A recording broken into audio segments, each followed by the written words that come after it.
Welcome to the early Middle Ages that started with the fall of the Western Roman Empire. We are in the year 769 and we will take a look at how the known world looked like.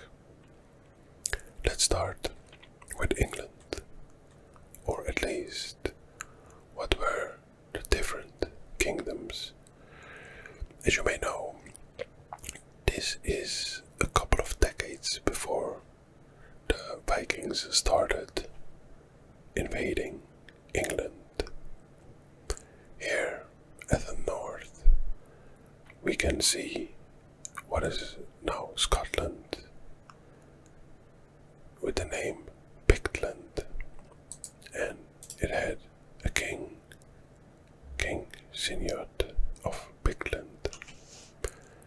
Then you had Dalriata. As you can see here, the Irish nation as we know it today wasn't formed yet, and were all separate kings and dukes and counties or chiefdoms. Before we go to a very interesting part, you can see here that current day Iceland was already, well, not colonized is not the right word, but they had a bishopric. And if you know the series Vikings, you will know that Floki thought that he found new lands without any people, or at least lands in which people never stepped foot on, and then he found out that there was a Catholic population, or at least people who were there. And fair to say, as a Viking, he got very mad because he didn't really like the Catholic religion or the Christians.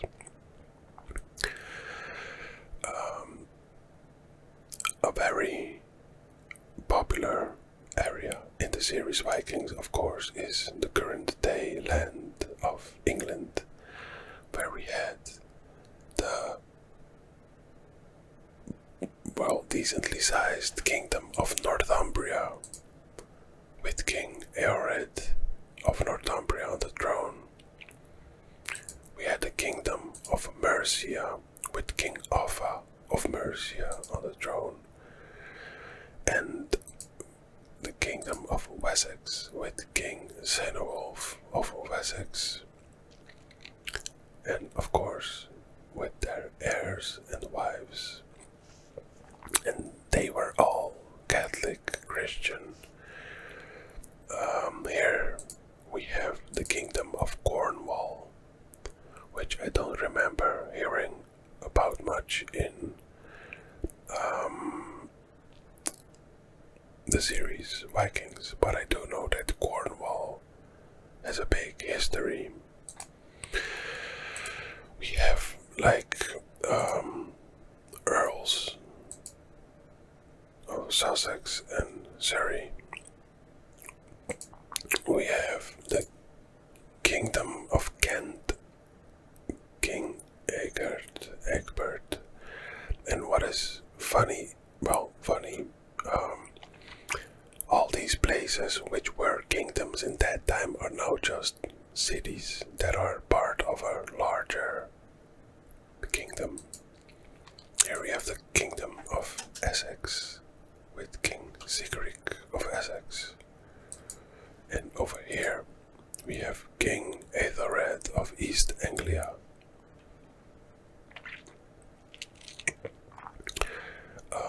Let's not forget Wales, which was not a kingdom. This is current day part of England as far as I know, and here is Wales, and these were all like kingdoms. So King Caradog of Gwynedd. Here we have King Brockvile of Bovis, and so on.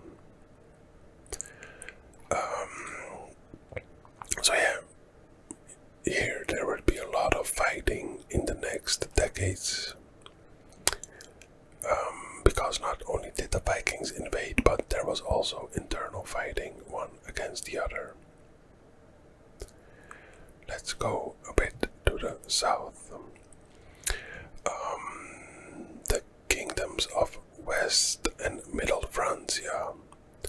These two were brothers. So you had King Karl of West Francia of the Karling dynasty, and you had King Carloman of Middle Francia of the same dynasty. If we take a look at the dynasty map mode, if I can find it, Empire dynasties, you can see that dynasty-wise it's a big chunk of land that the same family held. And this was basically all conquered, including Italy, by either Pepin, I think their father, Pepin Carling, or let me see, Empire history.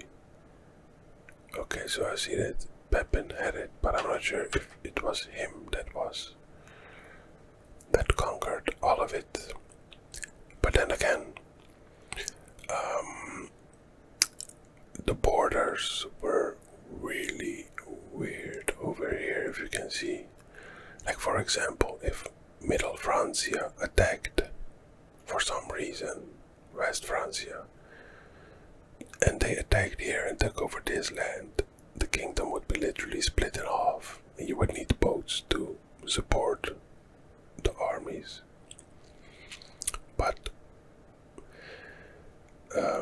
they probably wouldn't attack each other, or would, I'm not sure. Here we have the small, like, chiefdoms, I guess, or counties that would later become Brittany, and in our current day would just become France as we know it. Over here we have Saxony, and the history of the Frankish kingdoms and Saxony is big and brutal, because when we look at the religious map mode, in these times we had the Catholics, the Orthodox, but as you can see in Europe there were a lot of what we would call pagan religions. So you had Germanic religion and Slavic pagan religion. It is very unique to see that there was also the Tengri religion in current day Romania and Hungary. Here you had Romuva. But basically, the Catholics basically disliked everything that wasn't Catholic, so the heathens were taken care of, and a couple of 100 years later, everything here was Catholic. Before we go further to the east, let's take a look at one of the popular areas, and that is the Iberian Peninsula, where we had the famous Muslim, I think it was a caliphate or a sultanate, the Umayyad.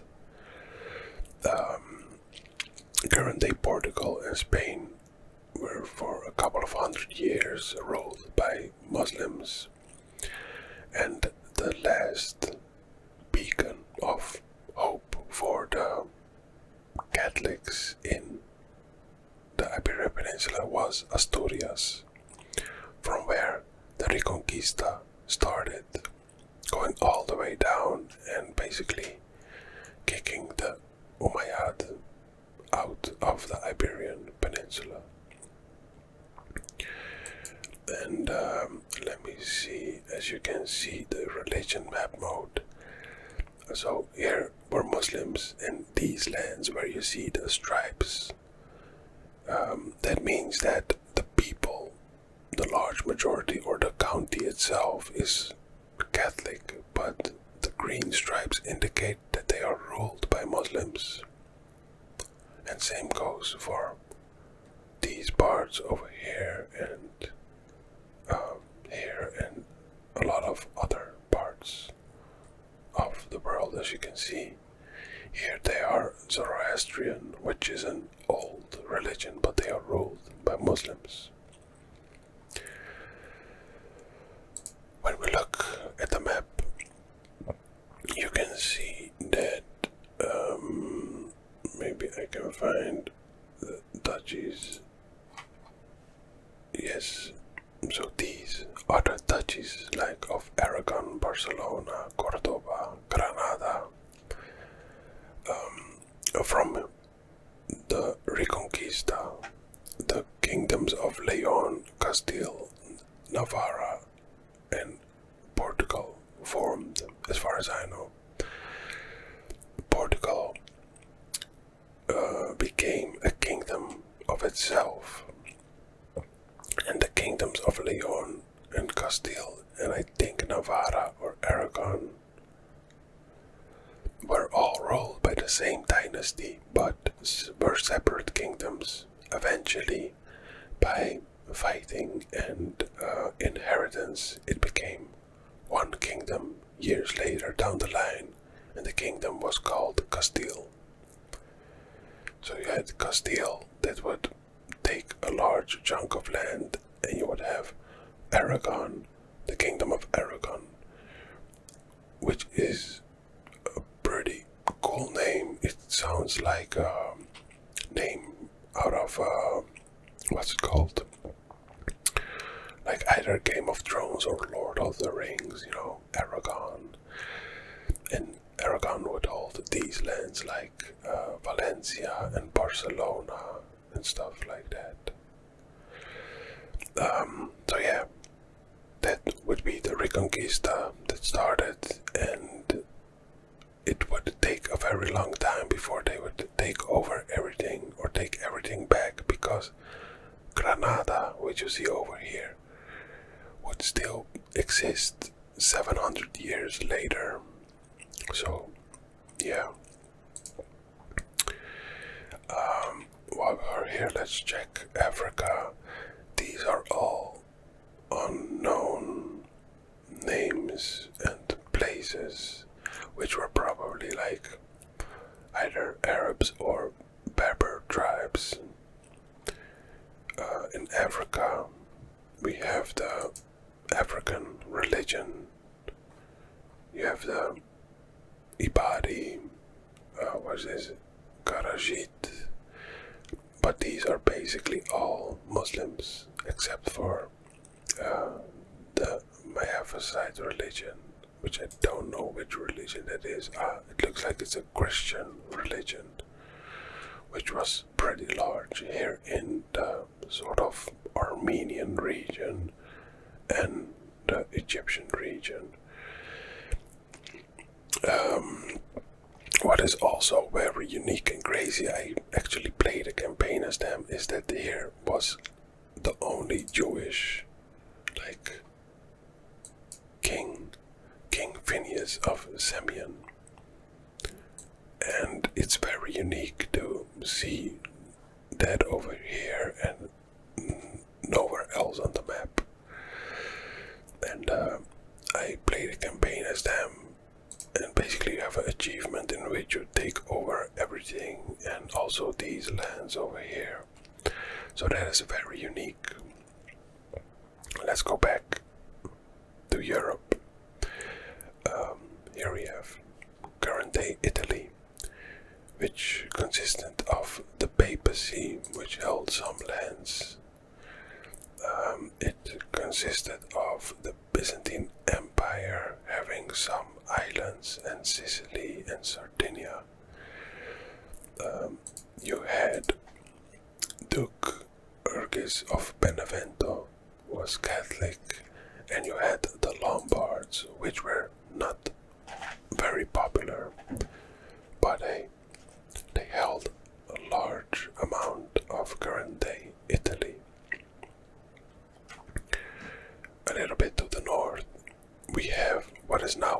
province in Germany, but was its own kingdom, and that is the Kingdom of Bavaria,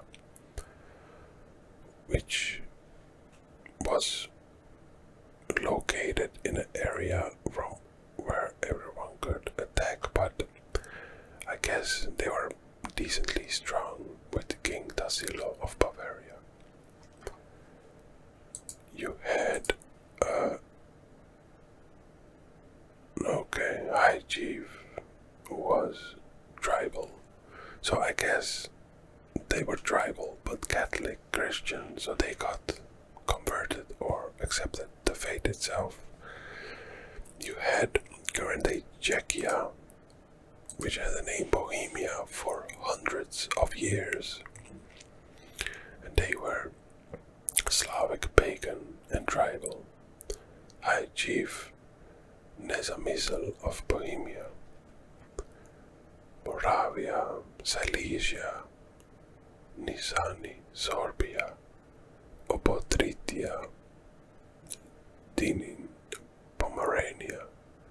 I think there's a dog breed that comes from Pomerania, and they're basically called Pomeranians, but correct me if I'm wrong. A very popular name or a known name is Poland, and this was the chiefdom with High Chief Topislav of Greater Poland on its throne.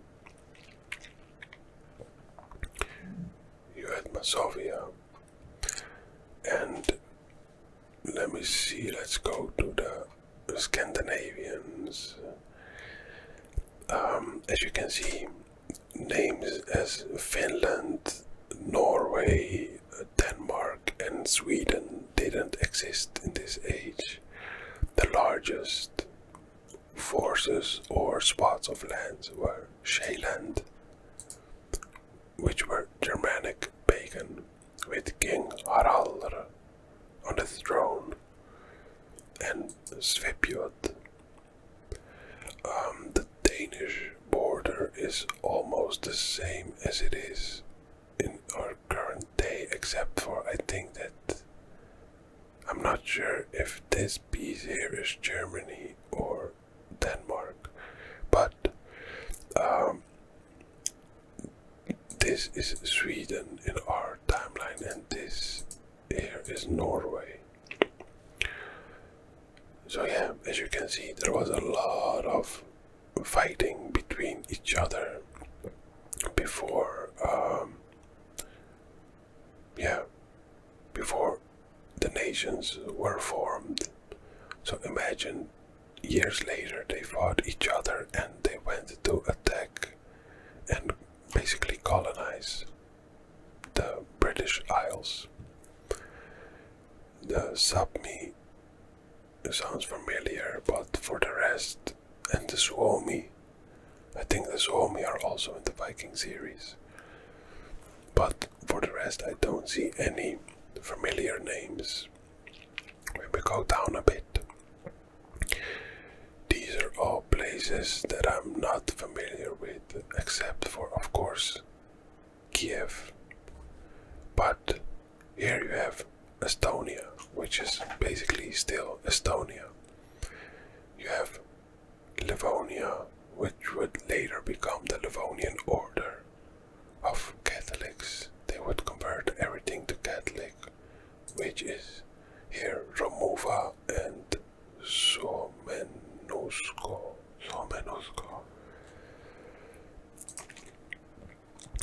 And over here you have Lithuania, which would also years later become a very large piece of land.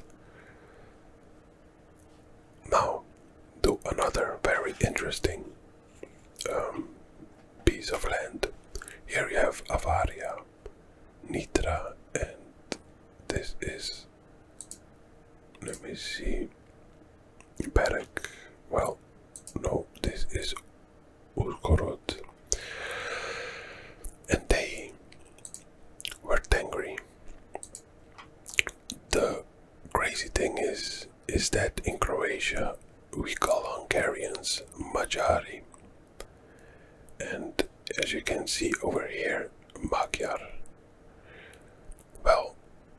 correct me if I'm wrong, but as far as I've learned is that the Magyar tribes conquered all the way to Hungary over these large mountains and settled down here. They like the lands so much because you basically have a natural defense of these mountains. Maybe I can look if you can see the difference in height. So being attacked from here is very hard. Even though they did it themselves or they went from here or here, I'm not sure. But basically the Magyars, or current day Hungarians, were not Slavic. They conquered these lands, settled down. Instead of being tribal, they became feudal and a kingdom and became Catholic. So the history is very interesting and long. Over here we have, in the area of what is current day Croatia, we have Slavonia, which is basically still named Slavonia in our age, but it's a province. We have the High Chief Budimir of Croatia, and they were still Slavic pagan in this age. And these colors are very familiar with the checkered, like sort of, I don't know, symbol with white and red. And the other lands were owned by the Byzantine Empire, as you can see. We had the Kingdom of Serbia with King Vojislav of Serbia on his throne, which were also Slavic pagans. We had the Bulgarians, which were not Slavic pagans but Tengri pagans, and they were feudal and actually very strong in this age, very big. In our current age they are like this, so almost here they are twice the size that they are in the currently. I will do these large empires for the as last, because we will go and look at the less interesting areas, in my opinion, of which I only know the name Perm, and it's only because of another game, and Bulgar. And Bulgar sounds familiar because you have Bulgaria and you have Bulgar. Over here we have what was actually a pretty strong, what was it? Was it a sultanate? A khanate? It was a khanate.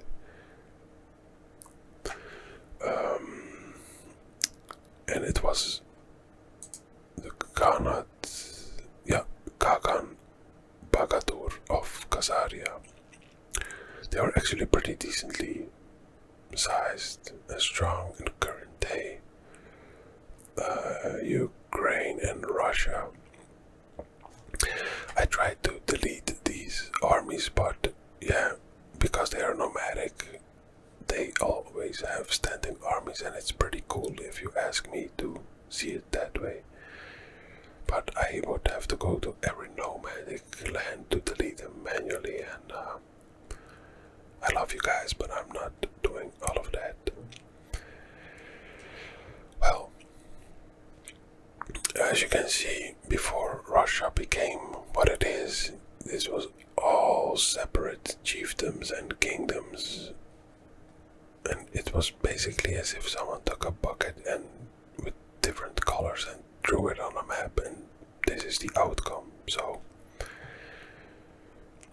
here you have Sibir, and what is a name that has came in the news a lot in the last, what would it be, like 5 to 10 years, is the Uyghurs, or Uyghur, and they were Zoroastrian, a part of Zoroastrian, like a Zoroastrian heresy. In our current timeline, the Uyghurs are Muslims, and there's like a some crazy things going on in China and the Uyghur people, but let's not politicize. You have the Western Protectorate here, but I don't know if this is a in-game thing or that it really was something. I'm not sure, so I'm gonna ignore it. We had a very large country named Tibet, which was Buddhist. Let me see. Yeah, Buddhist, but monastic feudal, so there were feudal in this age. As you can see in India, and why Indians have so many different, like, how should I say it, relations and yeah, like basically different cultures within India, because in our current age this is one country, but as you can see, for the most part of history, India was divided in different, well, what are they? Mashahara. So different Mashaharas, I guess, with different religions. Let me see the religion map mode. So you had Buddhist, Hindu, Jain, and this is also Buddhist and Jain. So they were all divided in some way or form. You had the Rashtrakuta, Pallava, Lambakana, Panja, Pala, City. I played as these guys. What are they called? Mlechia Kingdom. Sorry for mispronouncing so badly, but hey. Javda, Pratara. Somewhere here is Delhi, right? Yeah, here is Delhi. And later on, they would also be conquered by the Muslims, at least the northern part, as far as I know. Let's see, over here we have Zabulistan, Baiman, and were they Muslim? They were Zionist. Zionist, what is Zionist? The giver of justice is the sun god originally worshipped by the Sambil dynasty in Afghanistan. Okay, so they were sun worshippers. Here we have the Emir Hamid of the Tide Emirate. So this was an emirate, and they were basically a vassal of, here we go, the Caliph al-Mansur of the Abbasid dynasty. And the Abbasids were in this timeline, together with Byzantium, I think the strongest in our known world, or on this map, because there is no China on this map. And as you can see, this is what was left over of the previous caliphate. And you had some other Muslims, I guess, yes, here, Arwadid and Azd Umanid, and basically, yeah, a very strong nation which held current day, like more than half of current day Iran, Pakistan, at least I think this is Pakistan over here in our age. They held lands over here, which is current day Azerbaijan, and here is,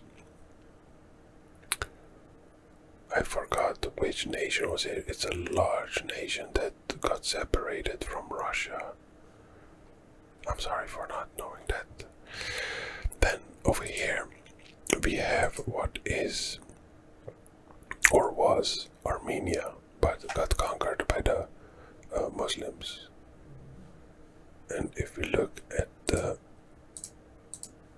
duchies, yes, you can see Emir Sonbar of Armenia, which was, who was still a Miaphysite Christian, and had a large chunk of land, what is in yellow over here.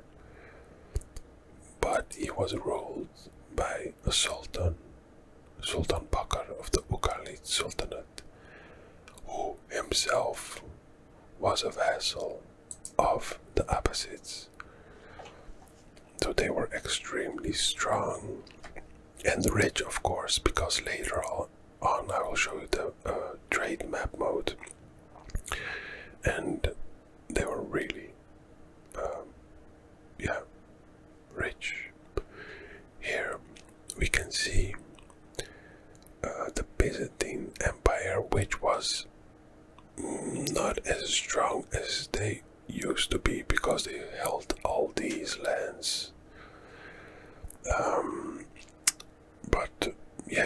This indicated, at least years before, indicated the start of the fall of the Byzantine Empire, because they and the Persians fought a lot, which weakened each other, which gave or paved the way for the Muslims and Arab tribes to conquer from the south both weakened empires. Here we had Basilios Constantinos V of the Byzantine Empire, who was iconoclast, Orthodox heresy. I think iconoclasts were, we can see it here, the iconoclast heresy plagued the Byzantine Empire in multiple waves. Iconoclasts believed that religious images, icons, and depictions of holy figures in particular are a form of idolatry and must not be allowed. So a lot of infighting between them also, and as you can see, this was still Constantinople with the Hagia Sophia. But of course, here there was a Muslim sultanate, which was actually independent of the Abbasids. Over here you had High Chief Mislav of Ohrid, which was a Slavic pagan. Here you had, look at this, High Chief Budimir of Epirus. And crazy that Slavic pagans came all the way over here in current day Greece. Okay, I guess. But yeah, that is true. The Slavic tribes or nations all came after the fall of Rome, all just came over here from the, Central or North Europe. Same goes for the Germanics and the Visigoths and everything else after the Roman Empire fell. And that is basically it. I will show you some other map modes, of course, which I already showed was the religious map mode. Bonn. Then we have the, cultures. As you can see here, you have the Persian culture, Bedouin culture, Levantine or Levantine culture, Berber culture. Here you have the Greek culture, which had a large part of current-day Turkey, and which is now, of course, Turkish culture. And the Greek culture is basically here where the Greeks are. You had, even though, as you saw, they were all divided, but they were still of the Norse culture.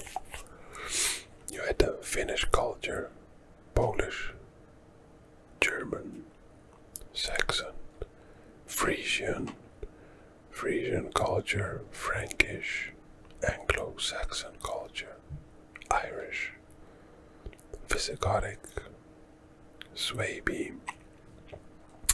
And one more thing about the Frisians, as I am born and raised in the Netherlands, yet Oost-Friesland and Friesland itself, and basically as a Dutch person I don't understand a word they saying, and they are one of the oldest people that inhabited these lands over here. It's like when an English person listens to the Welsh language. If you're not familiar with it, you won't understand a single word. And it's pretty crazy to have such a thing, very unique. Let me see. I already showed the dynasties.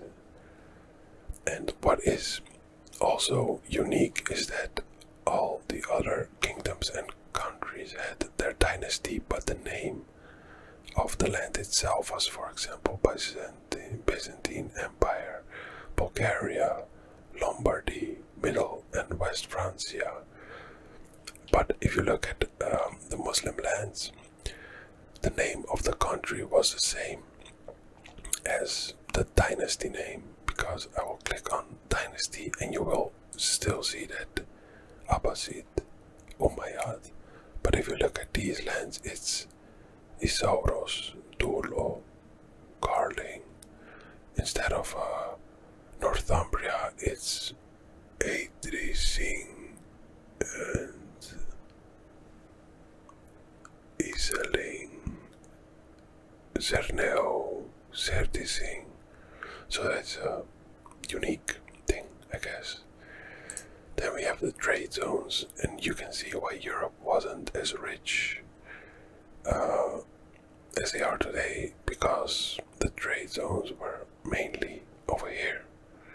So from India to the Arab world, that is also a reason why is there an economic map mode. Unfortunately, realms, diplomatic relations, religions, cultures, economy. Yeah, here it is. You can see how rich, so everything in green. The greener it is, the richer the area is. So all the trade flowed through these Persian lands and Arab lands. That's also why this is a very contested area in which there is still fighting. But in this period, only the Italians of Europe had like rich lands, which was probably left over from the Roman Empire. But for the rest, the richest people and nations were the Muslim nations and a bit of Byzantine lands. But as you can see, these areas, because of the harsh nature, were very poor, and some still are in our current age, and some are very rich. So, governments, as you can see in Europe, they were feudal. Here they were tribal, nomadic, monastic, feudal. It's crazy to see that India was also feudal as parts of Europe. The Byzantine Empire, of course, was imperial, and something I never heard before was Ikta. I don't know what Ikta means or stands for, so I will have to look it up. And that's basically it. Terrain map modes. Here you can see also why these areas were poor. Everything is snow. I mean, we are in January, so when you start the map also changes, because in the summer the snow goes away, in the winter it comes back. And here it was also very cold. And yeah, here, as you can see, desert. I don't think I forgot anything or to mention anything, so hope you guys liked it and enjoyed the video. I hope you like these series, but because there are a lot of timelines I still want to do. So let me know in the comments if you do like it, so I continue with these series. And as always, have a good day and have a good life. Bye bye. Through this way, I would like to give a special thanks to Phil at Excelsior7, Dominic Vane, Rob, Denise, Antox, Sam B, Sillard Jacob, and Noah Ross. Thank you. Have a good day and have a good life. Bye bye.